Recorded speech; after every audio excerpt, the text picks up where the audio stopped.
Imagine the unimaginable.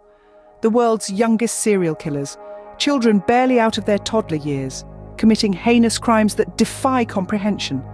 This is not the stuff of nightmares or horror films. It's the disturbing reality carved into the annals of criminal history. These are stories of childhoods that were anything but ordinary, marked by acts of violence that are as baffling as they are horrifying.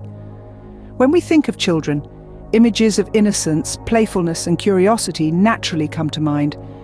Yet the chilling tales of the world's youngest serial killers shatter this comforting image, casting a sinister shadow over the perceived purity of youth. These children, some as young as 8 years old, have committed acts of violence that most adults could not even fathom. Their crimes are not the result of a momentary lapse or a single act of rage. Instead, they reflect a pattern of behaviour that is both calculated and repetitive, underscoring a chilling disregard for human life. In the upcoming segments, we will unravel the stories of these young killers, whose early lives were marred by inexplicable violence. From the rural villages of Bihar, India, where the world's youngest serial killer was born, to the quiet suburbs of Oklahoma, where a pair of brothers orchestrated a brutal attack on their own family. These chilling narratives will force us to question everything we thought we knew about childhood innocence.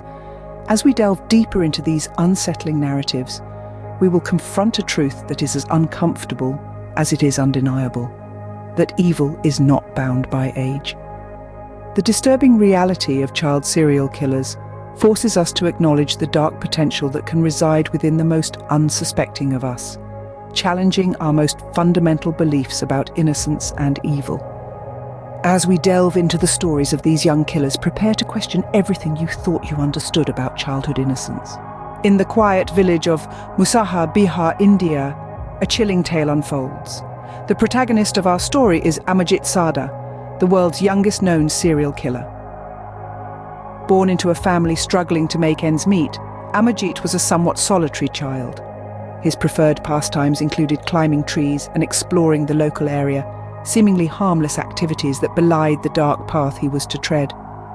His life took a disturbing turn when his aunt, who had found a job in the city, entrusted him with the care of her child and his younger sister. With this responsibility on his young shoulders, Amarjit's actions took a sinister turn. He began by pinching and slapping the baby, seemingly deriving amusement from the infant's cries. After killing his cousin, he concealed the tiny body beneath a layer of grass and returned home. When Amarjit confessed to his mother, she was understandably horrified. Despite the gravity of his crime, his parents chose not to involve the authorities, fabricating a story for the aunt instead. Amarjit's next victim was his 8-month-old sister, whom he strangled as his parents slept. According to his uncle, some family members were aware of the crimes, but they considered them family matters, and they remained unreported. However, the cycle of violence didn't stop there. Amarjit's alleged final victim was a 6-month-old baby girl named Kushu, a neighbour's child. After Kushu was reported missing, Amarjit reportedly admitted to strangling the baby and hitting her with a brick. He then led villagers to the location where he had buried her. Taken into custody by the police, Amarjit confessed to the murders of his sister and cousin. The killings had been carried out in a similar manner, strangulation followed by burial. Amarjit exhibited a penchant for smiling, but remained largely silent, a chilling demeanour for such a young child. Under Indian law, a child cannot be sent to prison. Instead, they can be detained at a children's home until they reach the age of 18. Psychiatric tests suggested that Amarjit suffered from conduct disorders, and he was placed in a home in the town of Munga. The tale of Amarjit Sada is a chilling one, a stark departure from the innocence we often associate with childhood. His grim journey serves as a painful reminder that the potential for darkness can lurk within even the most unsuspecting individuals. The reactions of Amarjit's family and community to his monstrous actions raise pressing questions about the nature of responsibility, both individual and collective. His story also highlights the limitations of the legal system when dealing with child offenders. Amarjit's grim tale serves as a stark reminder of the dark potential that can lie within even the most unsuspecting individuals. From the rural landscapes of India, we shift our focus to suburban Oklahoma, where another chilling story unfolds: the horrifying crimes of the Bever brothers. The tale of Robert and Michael Bever is one that sends shivers down the spine of anyone who hears it. It's a shocking testament to the darkness that can lurk in the most unexpected places, even within the confines of a seemingly normal family home. Born into a middle-class family in Broken Arrow, Oklahoma, Robert and Michael were the oldest of 7 children. Their lives appeared to be ordinary, with no outward signs of the horrific path that lay ahead. Yet beneath this facade of normalcy, a sinister plot was brewing. On the fateful night of July 22nd, 2015, the Bever brothers turned their family home into a scene of unspeakable horror. Armed with knives and a hatchet, they launched a brutal attack on their unsuspecting family. Their parents, David and April Bever, along with 3 of their siblings, were mercilessly killed. The unimaginable savagery of this act sent shockwaves through the close-knit community of Broken Arrow, a town that had previously been known for its peacefulness, not its violence. The aftermath of this monstrous crime was nothing short of horrific.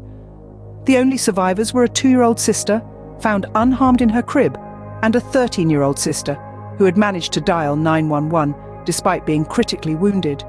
The chilling audio of the emergency call still haunts those who've heard it, a stark reminder of the terror that unfolded that night. In the wake of the massacre, the Bever brothers were quickly apprehended. Their subsequent trial revealed a chilling lack of remorse. Robert, the older of the 2, was reported to have shown a disturbing satisfaction in recounting the details of the murders, while Michael appeared to be detached and unemotional. The Bever brothers were found guilty of their horrific crimes. Robert, who was 18 at the time of the murders, was sentenced to life in prison without the possibility of parole. Michael, who was only 16, received a similar sentence, though with the possibility of parole after 38 years. Their remaining sister was adopted by a relative, forever carrying the scars of that horrifying night. The Bever brothers' savage crimes shattered the tranquility of their community, forever tainting their family's legacy with a dark stain of violence. It's a grim reminder of the darkness that can exist within even the most seemingly ordinary individuals, challenging our perceptions of innocence and evil. As we come to the end of our chilling exploration, we are left with a disquieting reality. The stories of Amarjit, Sada and the Bever brothers are not easy to digest. They leave us bewildered and disturbed. It's hard to fathom how such young individuals can commit such heinous acts of violence. Amarjit Sada, a mere child, became the world's youngest serial killer, taking 3 lives before the age of 8. His victims were not strangers, but his own family members, innocent infants who had not yet begun to explore the world. His actions were a chilling display of cruelty and a stark departure from the innocence we associate with childhood. The Bever brothers, on the other hand, crafted a sinister plot against their own family, showing a level of premeditation that is as shocking as it is tragic. Their violent assault on their parents and siblings transformed a family home into a crime scene, shattering a community in the process. Their tale is a tragic testament to the fact that even familial bonds can be broken in the face of such darkness.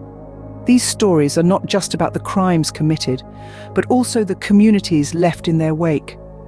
The village of Musahar in Bihar, India, and the community of Broken Arrow, Oklahoma, were forever marked by these events. The impact of these crimes extends far beyond their immediate victims, affecting entire communities and leaving lasting scars. As we reflect on these unsettling narratives, we are reminded of the complexities of human nature. These stories serve as a stark reminder that darkness can lurk in the most unexpected places, even within the hearts of the young. They challenge our perceptions of innocence and childhood, forcing us to confront a troubling reality. These stories serve as a grim reminder that darkness can lurk in the most unexpected places, even within the hearts of the young.